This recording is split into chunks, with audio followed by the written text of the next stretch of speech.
Enzo Recto, kalaban ang katiwalian at kasinungalingan, kakampi sa katotohanan at kabutihan.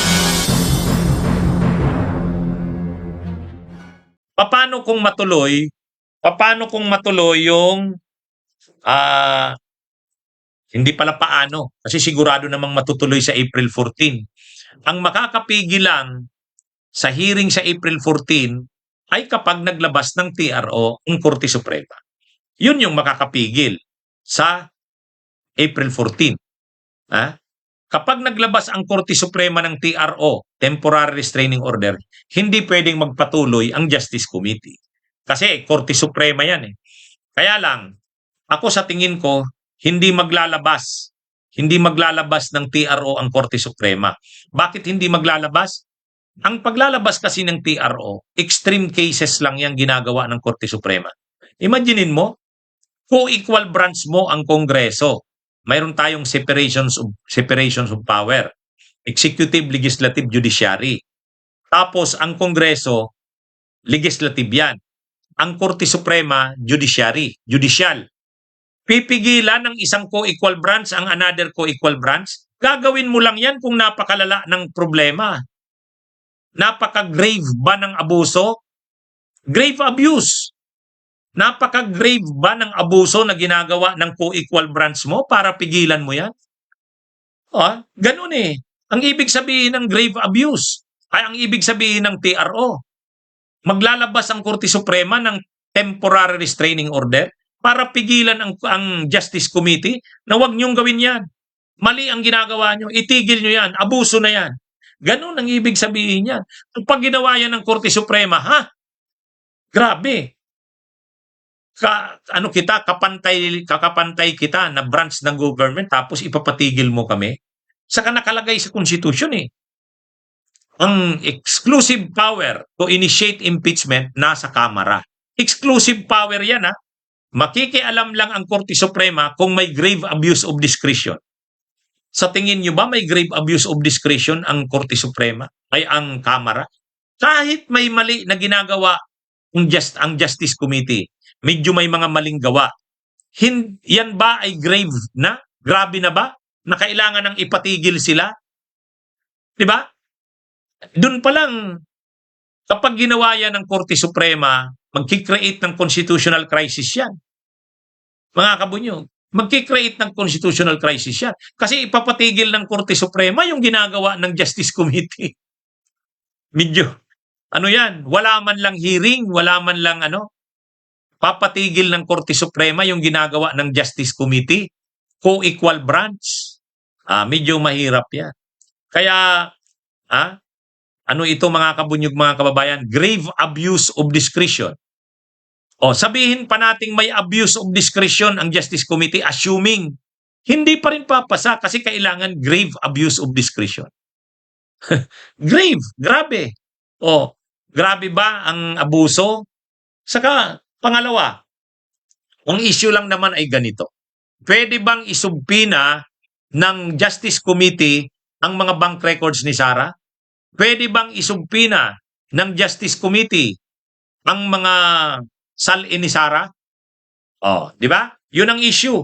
Ngayon, kung yan ang issue, kailangan mo bang i-TRO ang Justice Committee? Maano yan? Sa tingin ko, hindi maglalabas ng TRO ang Korte Suprema kasi malalagay sa alanganin eh. Mawawala yung natin, yung democratic processes natin. Kasi papakialaman ng Korte Suprema ang impeachment, ipapatigil, sasabihin na itigil nyo yan, mahirap yan. Mahirap yan mga kabunyog. Sa tingin ko hindi gagawin ng Korte Suprema yan. Extreme yan eh. Pag ginawa ng Korte Suprema yan, magkakaroon tayo ng constitutional crisis. Kasi ang Kamara, sila yung may exclusive power to initiate impeachment. Exclusive yan Ibig sabihin sila talaga ang pwede niyan. Hindi sila pwedeng pwede lang silang pakialaman na ipatigil yan, grave abuse of discretion.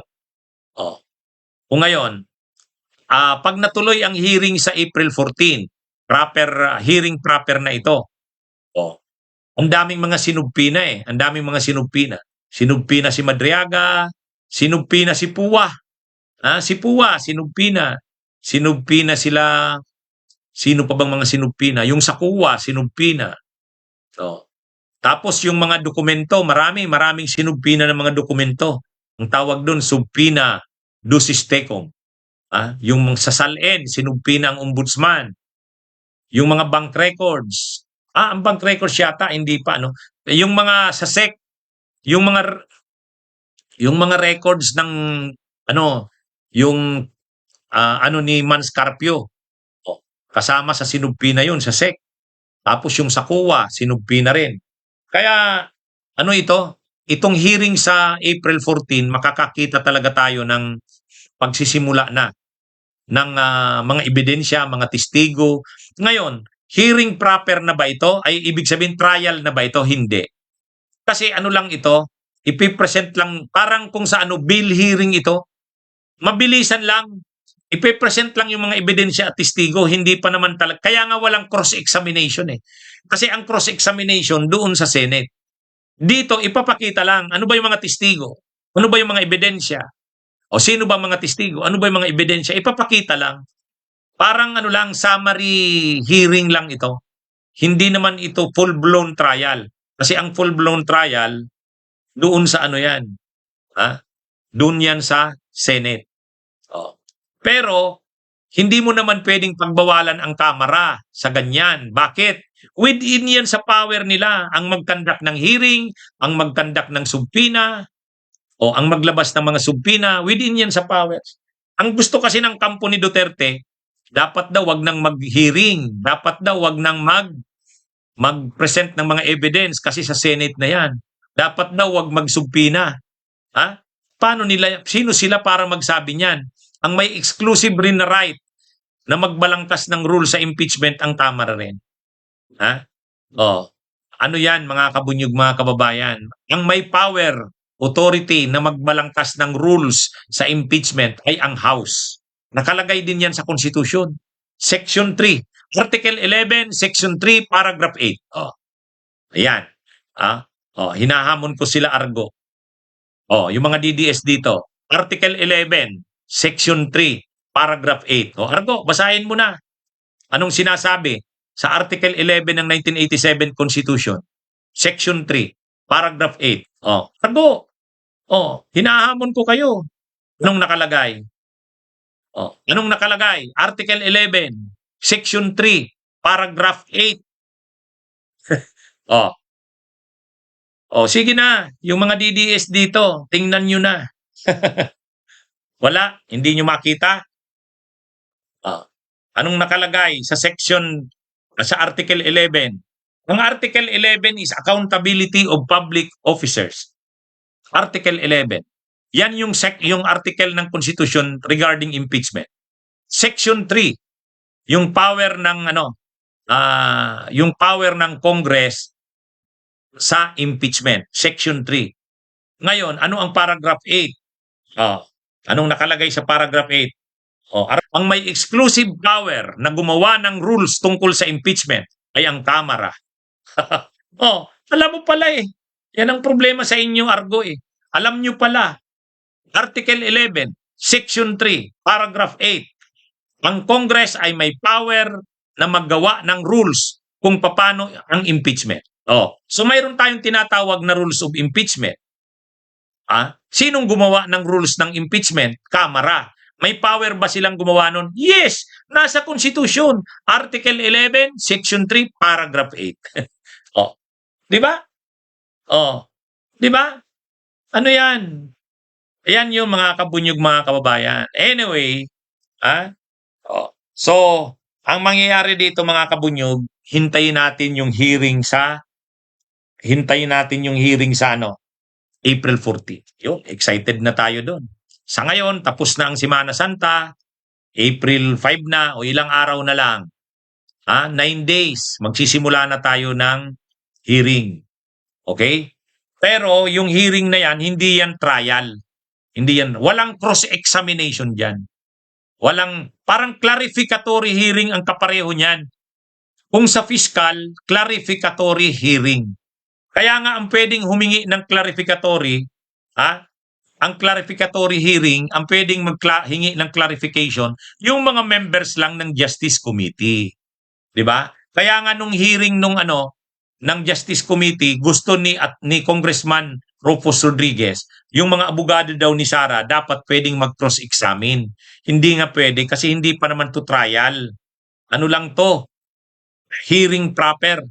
So, clarificatory hearing lang. Ibig sabihin, ipipresent yung mga ebidensya at testigo, hihingi ng hihingi ng clarification ang mga members ng Justice Committee para mag-guide sila sa pag-determine kung may probable cause. Okay? Okay, mga kabunyog, mga kababayan. Ngayon, ang sabi ng kampo sabi ni Congressman Terry Ridon, kung gumawa ng mga hakbang ang kampo ni Sara, 'di ba mahilig magdrama ang kampo ni Sara eh. Naalala nyo yung hearing sa Kamara? Yung mga tao ni Sara nagdadrama. Sila Zuleika Lopez, kung ano-anong atake. 'Di ba? Pinatawag nun. Yung mga tao ni Sara, inaatake na sa puso, nag-high blood na. 'Di ba kung ano-anong drama yun eh. Naalala nyo yun? Kapag pinapatawag na yung mga tao ni Sara, isa-isa nang nagdadrama.